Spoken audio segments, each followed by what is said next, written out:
नमस्कार मित्रांनो, मी प्रज्वल ढगे. सध्या आपली मुंबईची वारी ही 30 दिवसांची सिरीज सुरू आहे आणि आजचा या सिरीजचा शेवटचा दिवस आहे.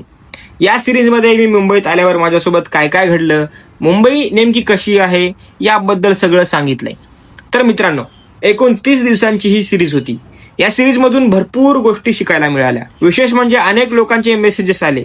मुंबईत राहणाऱ्या काही माणसांनी तर थेट मेसेज करून मला कुठे राहतो, काय करतो असं सुद्धा विचारलं. जोरदार होता हा एक्सपिरियन्स. मित्रांनो, मुंबईबद्दल बरंच काही सांगण्यासारखं आहे.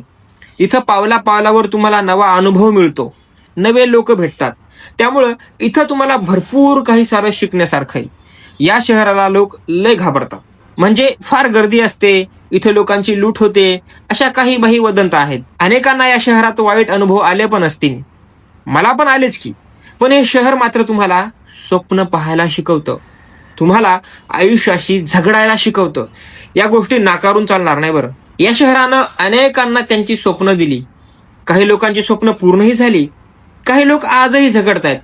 त्यामुळं माझं एकच म्हणणं आहे की न घाबरता मराठवाडा विदर्भातल्या पोरांनी मुंबईत यावं, या जीवाची मुंबई करावी. अडचणी तर प्रत्येकालाच असतात. तुम्ही एखाद्या छोट्या शहरात राहिले तरी तुम्हाला संकटाचा सामना करावाच लागतो की. मग मुंबईला का बरं वेगळं पाडायचं?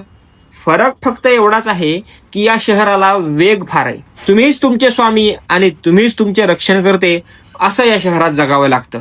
त्यामुळं भावांनो, मुंबईत या, मौज मजा करा, आयुष्य घडवा. हा आपल्या सिरीजचा लास्टचा व्हिडिओ आहे. लवकरच एका भन्नाट नव्या प्रयोगासह तुम्हाला भेटायला येतो. तोपर्यंत वाट पहा. चला, टाटा, बाय बाय.